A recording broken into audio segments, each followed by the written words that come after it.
Et on va maintenant évoquer ce séisme et l'urgence des heures à venir avec Jérôme van der Voorde, sismologue de l'Institut Thèse et Environnement du CNRS de Strasbourg. Merci beaucoup d'être avec nous sur France 24. C'est le plus puissant séisme qui ait frappé le Maroc.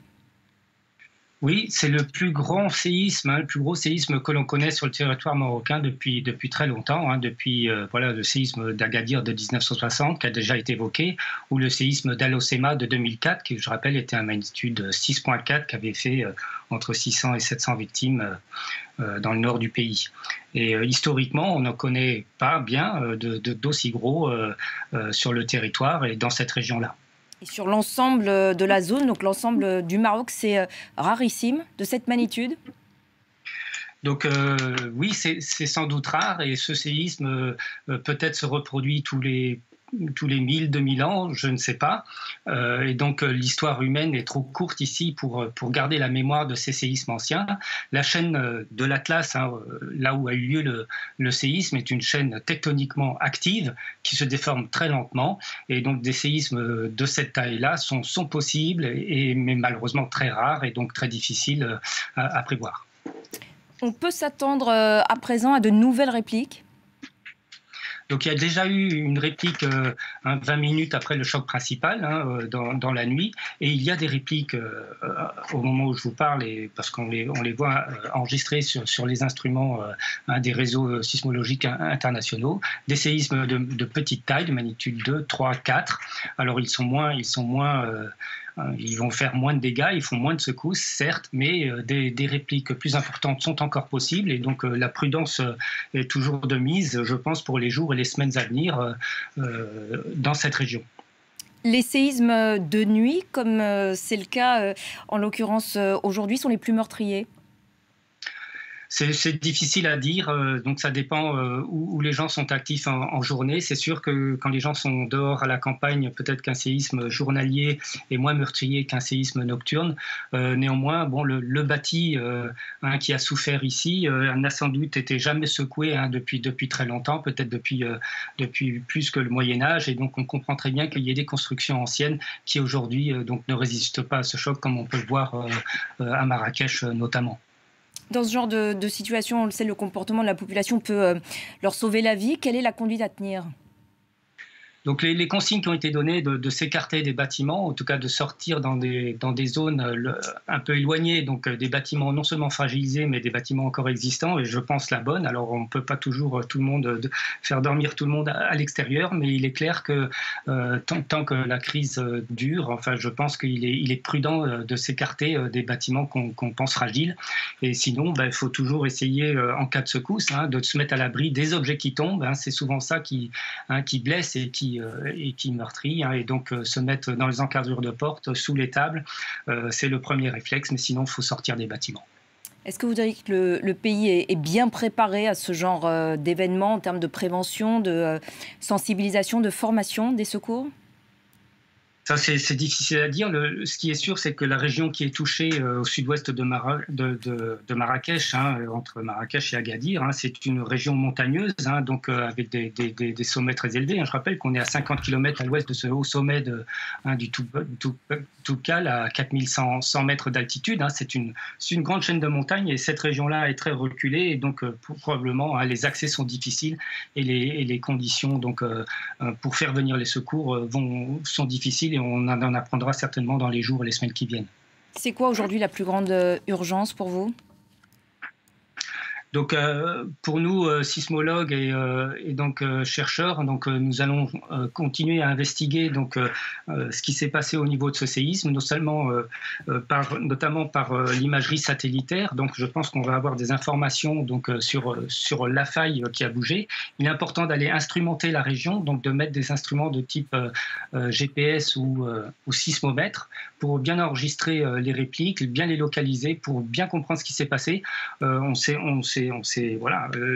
crise sismique peut continuer, peut perdurer, peut évoluer, et donc en apprendre le plus possible, c'est important. Merci beaucoup Jérôme van der Voorde d'avoir répondu à nos questions sur France 24.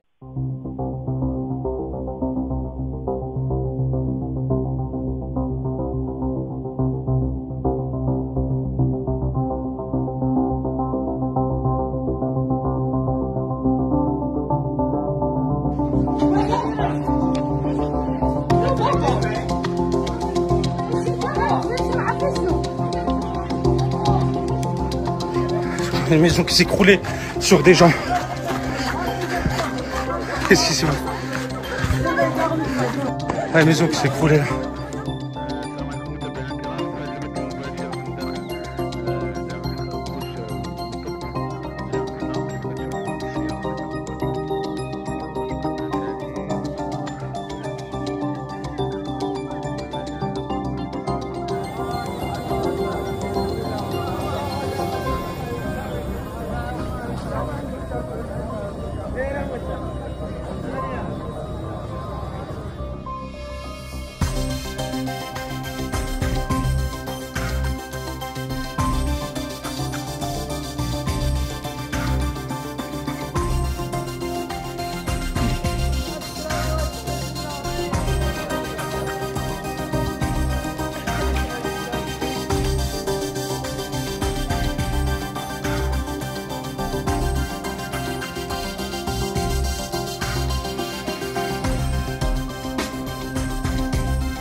Un puissant séisme a secoué le Maroc dans la nuit de vendredi à samedi.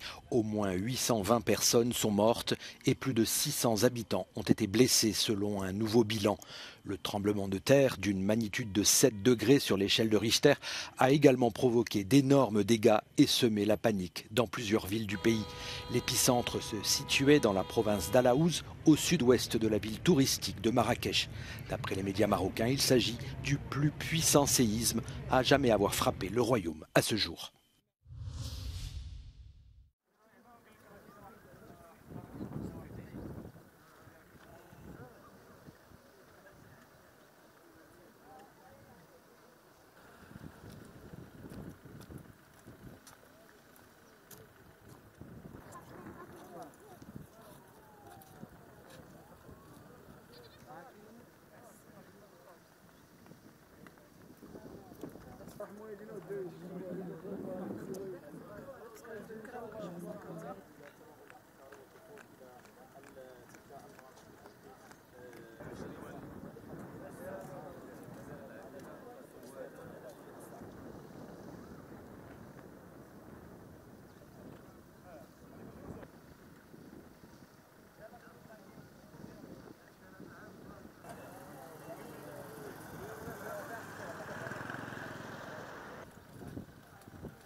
Un puissant séisme a secoué le Maroc dans la nuit de vendredi à samedi.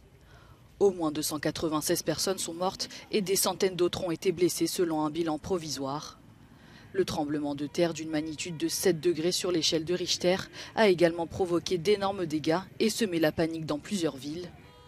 L'épicentre se situait dans la province d'Alaouz, au sud-ouest de la ville touristique de Marrakech.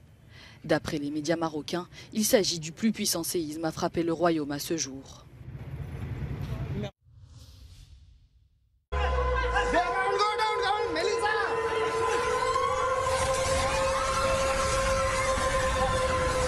Le Maroc Maroc a donc tremblé cette nuit et le bilan ne cesse de s'alourdir. Un séisme de magnitude 7 a touché le pays avec des dégâts matériels extrêmement importants. Alexandre Blanc, vous êtes le correspondant d'Europe 1 au Maroc. Bonjour. Bonjour. Le bilan est lourd, 820 morts, mais on peut s'attendre au pire. Oui, on parle toujours d'un décompte provisoire, mais avec 820 morts, c'est déjà le séisme le plus meurtrier qu'ait connu le Maroc depuis 60 ans. Marrakech et sa région, mais aussi Azilal, Chichaoua, Ouarzazate, Taroudan. Toutes ces villes ont été sévèrement touchées. Depuis cette nuit, on constate un afflux massif de victimes dans les hôpitaux, sans parler des dégâts matériels, bien sûr, des bâtiments endommagés ou tout simplement réduits en poussière. À Marrakech, une partie du minaret d'une mosquée sur la célèbre place Jemal Fna s'est effondrée. Des vidéos tournées par des habitants montrent des murs écroulés, des voitures écrasées par les pierres. La situation, surtout dans les villages de montagne isolés, est très préoccupante, avec des maisons rasées par centaines et des familles qui seraient bloquées dans les décombres. Le ministère de l'Intérieur indique avoir mobilisé tous les moyens nécessaires pour venir en aide aux zones les plus sinistrées. Merci Alexandre Blanc, correspondant d'Europe 1 au Maroc. Et j'ajoute que vous avez pu recueillir sur place également le témoignage de Mouna. Elle a eu très peur cette nuit. Au début, j'ai cru que c'était un gros camion qui passait dans la rue. Comme ça continue à trembler, j'ai compris que c'était un tremblement de terre. Et puis je voyais la table de chevet qui tremblait. J'ai couru vers la chambre des enfants et je les ai réveillés. Et on est descendu tout de suite. Et je précise que l'ambassade de France au Maroc a ouvert ce matin une cellule de crise. Le numéro est un peu long, je vous le dis lentement. Plus 212 537 689 900. Plus 212 537 689 900.